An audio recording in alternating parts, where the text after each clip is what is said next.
이렇게 민주당의 대선 체제가 본격화되는 모습인데 하지만 아직 넘어야 할 산 너무 많죠. 특히 민주당이 원팀으로 가기 위해서 이 전 대표, 그러니까 이낙연 전 대표의 역할이 중요합니다. 그런데 경선 승복 선언 하루 만인 어제 공개석상의 모습을 드러내는데 이낙연 전 대표가 조금 기분이 나빴던 것 같습니다. 이런 말을 했습니다. 들어보시죠. 요즘 저건 아닌데 싶은 일들이 벌어져서 제 마음에 좀 맺힌 게 있었습니다. 동지들에게 상처 주지 마셔야 합니다. 다시 안 볼 사람들처럼 모멸하고 인격을 짓밟고 없는 사실까지 끄집어내가지고 유린하는 것, 그건 인간으로서 잔인한 일일 뿐만 아니라 정치할 자격이 없는 짓입니다. 지켜줄게 이낙연! 지켜줄게 이낙연! 오늘은 더 드릴 말씀이 없습니다. 오늘은 아무 말도 하지 않겠습니다. 향후 계획도 어떻게 되십니까? 선대위원장 혹시 뭐 이렇게 받으시면 응하세가 있으시죠? 원칙에 대해서 어떻게 생각하시는가요?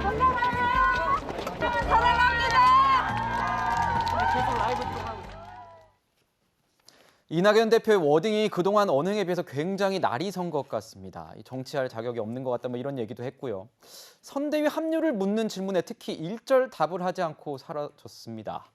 이걸 보실 때 어떻습니까? 원팀이 될 수 있을지도 궁금하고 정말 선대위 참가 안 할 가능성이 높은 겁니까? 저는 높다고 봅니다. 그러니까 승복 선언을 하긴 했지만 그 승복이 이낙연 대표의 승복이고 하지만 더 나아가서 지지자들의 전체적인 마음까지 끌어오는 승복은 아니었다고 생각하고요. 이런데 이제 그 불을 붙이게 된 게 송영길 대표의 발언 아니었겠습니까? 그 송영길 대표의 발언이 거칠게 뭔가 지지자들에 대한 비난성 발언들이 있자마자 또 이낙연 전 대표가 이렇게 나타나서 본인의 육성으로 언급을 하게 되는데 앞서 나왔던 그림들처럼 이해찬 전 대표가 같이 이 선대위원장으로 합류하게 된다면 매우 자연스러운 그림은 그 한 공간에 이낙연 후보가 상임 선대위원장으로 가야지만 원팀의 그림이 완성될 텐데요. 일단은 경선으로 결선 투표를 가지 못하게 됐던 부분들, 이 내용들은 받아들이고 승복을 하겠습니다만은 제가 봤을 땐 이낙연 후보의 핵심적인 측근이었던 서른 의원이 경선 내내 이런 얘기를 했잖아요. 결정적인 제보가 몇 건이 있다. 그리고 이대로 가서 절대로 선거에 이기지 못할 거다. 구속 등에 대한 언급까지 하게 됩니다. 그리고 현재 수사선상에서 이재명 후보를 향한 수사가 진행될 가능성이 매우 높고 그 수사에 따라서 어떤 결정이 나오게 될지 아무도 모르는 상황이기 때문에 이낙연 전 대표가 과연 어떤 행보를 이어가게 될지는 앞으로도 많은 가능성 여지를 두고 갈 것이고 원팀으로 함께 뭉치기에는 꽤 어려운 시간들이 계속될 거라고 생각합니다. 네, 이재명 캠프를 향해서 경선 기간 동안에 날선 비판을 했던 이 서른 의원 같은 경우에도 민주당의 승리를 위해서 소임을 다하겠다 이런 입장을 밝혔는데 앞으로 어떻게 될지 좀 지켜봐야겠습니다. 이 전 대표 지지자들 역시 이번 경선 결과를 납득할 수 없다. 그러면서 이 효력 정지 가처분 신청 제기를 했습니다. 남부지검으로 기억을 하는데 이 후보를 찍을 바에야 차라리 야당 후보를 찍겠다는 목소리도 나오고 있습니다. 이 여론조사 보면요. 실제 여론조사 결과가 이렇습니다. 이낙연 지지층의 이재명 후보 지지는 14%밖에 안 됩니다. 반면에 윤석열 전 총장 지지는 40%를 넘었습니다. 이재명 기자, 이러면은 이런 결과 저는 좀 솔직히 충격적인데요. 저 너무 충격적이어서 사실은 통계표를 봤습니다. 그럴 때 약간 통계에 조금 바이러스가 좀 선입견이 있는 게 뭐냐면 편향이 있다.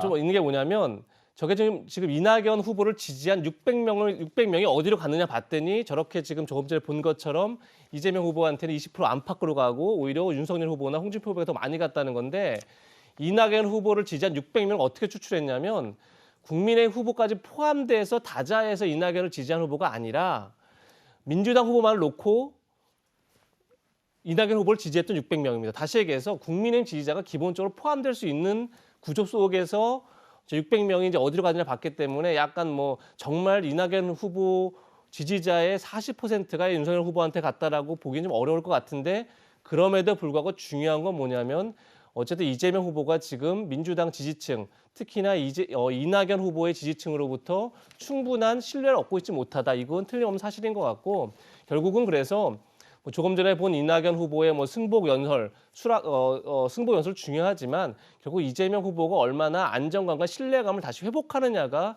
결국은 민주당이 원팀으로 갈 수 있느냐 없느냐의 가장 중요한 관건인 거죠. 그런 점에서 가장 첫 번째 관건은 아마도 다음 주 있을 경기도 국정감사에서 이재명 후보가 얼마나 신뢰를 줄 수 있느냐, 이 문제가 되게 중요한 것 같고, 두 번째가 이제 검찰의 수사겠죠. 그 수사에서 어떤 결과를 가져오느냐, 그다음 마지막에는 이제 결국은 그 수사에 대한 신뢰를 얻느냐. 그러니까 복잡한 어떤 관계가 시간이 상당히 필요한 그런 시간표대로 가야만 결국은 신뢰를 얻을 텐데, 결국 저는 뭐 이재명 후보가 어떻게 신뢰를 회복하느냐, 저 1차 관문 다음 주가 일단 굉장히 중요한 어떤 분수령이 되지 않을까 싶습니다. 네, 결국 이재명 후보가 이낙연 전 대표에 대해서 어떻게 화합의 손길을 내밀고 또 두 사람이 어떻게 화합될지, 화학적 결합을 이뤄낼지, 이것이 앞으로의 관전 포인트다, 이렇게 말씀을 해주셨는데, 김순환 교수님, 그런데 이렇게 된다면요, 이런 상황이라면 이낙연 전 대표가 설사 이 선대위에 이렇게 합류를 한다고 하더라도 원팀이 되기에는 정말 좀 힘든 상황인 것 아닙니까?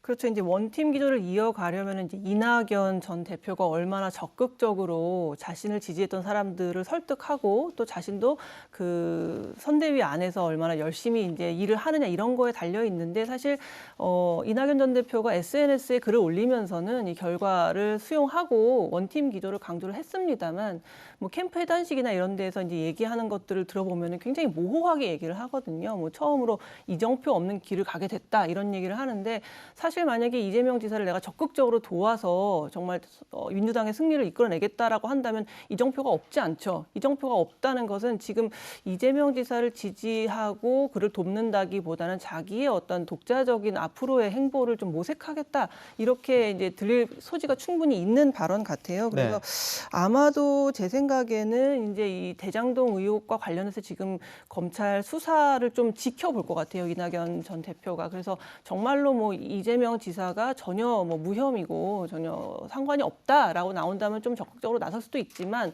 만약에 이재명 지사에게 어떤 혐의점이 발견이 되고 수사가 정말 더 급물살을 타게 될 경우에는 어쩌면 민주당 후보가 바뀔 가능성도 있지 않을까라는 것도 염두에 두기 때문에 지금 당장으로서는 조금 이렇게 뜨뜻미지근한 원팀을 이야기는 하지만 실제로 나서지는 않는 이런 형국을 보이고 있는 것 같습니다. 네, 교수님께서도 이런 어떤 정치적인 가능성에 대해서 또 말씀을 해주셨는데요. 이 갈등 봉합을 위해서 무엇보다 이 이낙연 대표, 전 대표의 마음을 어떻게 달래느냐, 이게 시급해 보입니다. 송영길 대표, 이낙연 전 대표에게 전화도 하고 이재명 후보에겐 또 이런 주문을 했다고 합니다. 들어보시죠. 아침에 제가 전화를 드렸고 조만간 한번 찾아뵙기로 했습니다. 저도 우리 이재명 당선자한테 우리 이낙연 후보님을 적극 애우해서 꼭 찾아뵈라, 이렇게 권유를 드렸습니다. 제가 이 아픈 상처를 보듬고 원팀 민주당이 될 수 있도록 최선을 다해 노력하겠습니다. 이런 겁니다. 이낙연 대표를 꼭 찾아뵈라 주문했습니다. 이낙연 전 대표 기꺼이 만나줄지도 궁금하고, 이 경선 승리 직후에 통상 올랐던 이 지지율이 과거와 달랐다는 것도 좀 볼만한 포인트가 아닌가 싶습니다. 이재명 후보 지지율은 오히려 하락해서 다급한 상황이다라는 분석이 언론 보도들을 장식하고 있습니다. 김영주 의원님, 이런 상황이 솔직히 컨벤션 효과는 못 낸 것 같은데 왜 그런 겁니까? 아무래도 이제 그 경기가 딱 끝났는데 상대팀 감독이 다시 VR을 보자, 그렇게 얘기한 것처럼 브레이크를 걸어놨다라고. 다시 비디오 판독을 좀 해보자, 이렇게 한 거죠. 네. 예. 그리고 그런 부분에 있어서 이렇게 전체적인 어떤 축하 자리가 되지 못했다라고 하는 부분이고, 여전히 어떤 뭐 국감이라든지 이런 상황 속에서 계속적인 어떤 김만배 또 유동규 이런 사람들의 구속이라든지 구속 뭐 염두에 둔 여러 가지 어떤 활동, 법조계의 활동들이 상당히 많은 어떤 마지막 서울 투표의 항배가 상당히 많은 다른 국민들에게나 우리 당원들에게도 영향을 미쳤다고 볼 수 있겠습니다. 실제적으로 많이 당원들조차도 우려하고 있다라는 정도의 표가 서울에서 나와버렸기 때문에, 그런 부분이 이제 오히려 그 말하자면 대구부터 올라온 대전부터 올라온 열기들이 서울에서 아예 압도적으로 뭐 이재명이 될 것처럼 보이는데, 마지막 투표에서는 전혀 예기치 않은 결과가 나왔기 때문에 이런 흐름들을 갖고 있다고 보여집니다. 그러나 아직까지 대선까지 5개월 정도가 남아 있기 때문에 엎치락 뒤치락하는 그런 과정들이 될 것이고 아마 이제 본격적으로 국민의힘 경선 과정에서 또 여러 가지 마찰과 과정이 또 상대적으로 이제 이재명 후보와의 어떤 경쟁력 싸움 속에서 또 뭐 변화가 있지 않을까 그렇게 생각이 듭니다. 네.